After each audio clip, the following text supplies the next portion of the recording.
Friends, എല്ലാവരും സുഖമായിട്ടിരിക്കുന്നോ? എല്ലാവരും സ്കിപ്പ് ചെയ്യാതെ കാണണേ. ഇന്ന് നമുക്ക് ഹോട്ടൽ സ്റ്റൈലിൽ അടിപൊളിയായിട്ട് താറാവിറച്ചി കറി വയ്ക്കാം.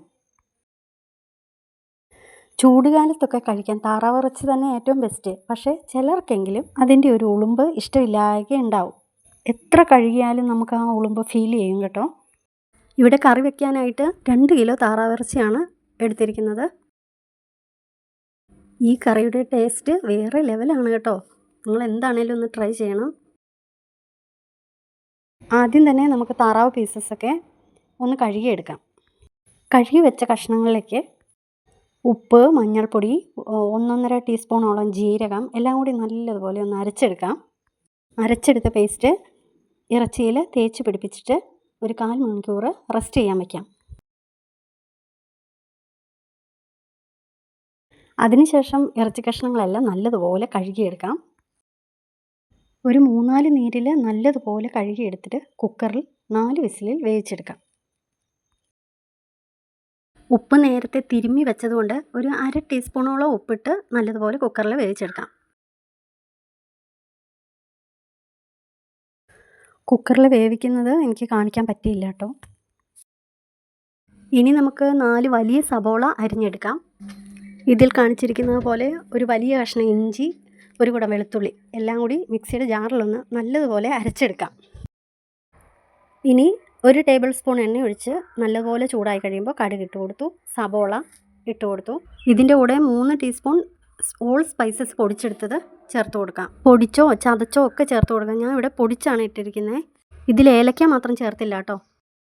ഏലക്ക ചേരുമ്പോൾ വേറൊരു ടേസ്റ്റാണ് വരുന്നത്. സബോളയൊന്ന് പകുതി വഴന്നു വന്നപ്പോഴേക്ക് ഒരു തക്കാളി അരിഞ്ഞതും ഒരു പച്ചമുളകും ഒക്കെ ഇട്ട് കൊടുത്തിട്ടുണ്ട്. അതൊന്ന് വാടി വന്നിട്ടുണ്ട്. അതിനുശേഷം നമുക്ക് ഇഞ്ചി വെളുത്തുള്ളി പേസ്റ്റ് ചേർത്ത് കൊടുക്കാം. കൂട്ടുകാരെ, വീഡിയോയ്ക്ക് നീളം കൂടി പോകാതിരിക്കാൻ ഞാൻ പരമാവധി ശ്രമിച്ചിട്ടുണ്ട്. നിങ്ങളുടെ സമയവും വിലപ്പെട്ടതാണല്ലോ. നിങ്ങൾക്ക് ഇഷ്ടപ്പെട്ടെങ്കിൽ സ്കിപ്പ് ചെയ്യാതെ ഒന്ന് കണ്ട് സബ്സ്ക്രൈബ് ചെയ്തിട്ടില്ലാത്തവരൊന്ന് സബ്സ്ക്രൈബ് ചെയ്യണേ. എരിവിനായിട്ട് ഞാനിവിടെ കുരുമുളക് പൊടി മാത്രമാണ് ചേർത്തിരിക്കുന്നത്. 3 ടീസ്പൂണോളം നല്ല എരിവുള്ള കുരുമുളക് പൊടി ചേർത്ത് കൊടുത്തിട്ടുണ്ട്.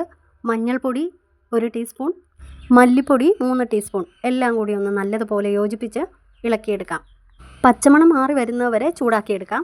ഇതിനോടിടയ്ക്ക് 2-3 ബേ ലീഫ്, കറിവേപ്പില എല്ലാം ചേർത്ത് കൊടുത്തിട്ടുണ്ട്. വേറൊരു പൊടികളും ചേർക്കാതെ ഈ സ്പൈസസ് മാത്രം ഇട്ട് ഇത് കറി വെച്ച് നോക്കിയ കൂട്ടുകാരെ, അടിപൊളി ടേസ്റ്റാണ്. ഇനി എന്താ, അരപ്പ് ചൂടാകുമ്പോൾ ആവശ്യത്തിന് വെള്ളം ചേർത്ത് കൊടുത്ത് 1 കപ്പ് വെള്ളം ഒഴിച്ച് കൊടുത്തിട്ടുണ്ട്. ചേർത്ത് കൊടുത്തിട്ട് കുക്കറിലുള്ള ആ ഇറച്ചി കഷ്ണങ്ങളെല്ലാം ഇട്ട് കൊടുക്കാം. ഉപ്പ് നോക്കിയപ്പോൾ കുറച്ച് കുറവായിരുന്നു. അപ്പോൾ ഞാൻ പാകത്തിന് കുറച്ചും കൂടി ഇട്ട് കൊടുത്തിട്ടുണ്ട്. നമ്മൾ കുക്കറിൽ വേവിച്ചത് ഇട്ട് കൊടുക്കുന്ന ഒന്നും കാണിക്കാൻ പറ്റിയിട്ടില്ല ഫ്രണ്ട്സ്. പക്ഷേ നിങ്ങൾക്ക് ഞാൻ പറഞ്ഞതെല്ലാം മനസ്സിലായിട്ടുണ്ടെന്ന് തന്നെ കരുതുന്നു. ആദ്യമായിട്ട് ഉണ്ടാക്കുന്ന കൂട്ടുകാർ സംശയങ്ങളുണ്ടെങ്കിൽ നിങ്ങൾ കമൻറ്റ് ബോക്സിൽ ചോദിച്ചാൽ മതി. എനിക്കറിയാവുന്ന കാര്യങ്ങൾ ഞാൻ പറഞ്ഞുതരാം. ഇപ്പം തന്നെ കറി കാണാൻ തന്നെ നല്ല ചന്തമില്ലേ. നല്ല ടേസ്റ്റായിരുന്നു കേട്ടോ ഈ കറിക്ക്. പറഞ്ഞറിയിക്കാൻ പറ്റില്ല, തീർന്നിട്ടില്ല.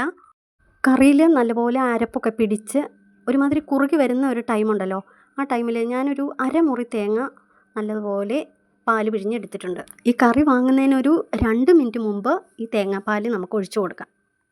പാലൊഴിച്ചതിന് ശേഷം നല്ലപോലെ ചൂടായാൽ മതി, തിളച്ചു പോകാതിരിക്കാൻ ശ്രദ്ധിക്കണേ. എൻ്റേതായ സ്റ്റൈലിൽ ഞാൻ ഉണ്ടാക്കിയ ഈ കറി ഇഷ്ടപ്പെട്ടോ?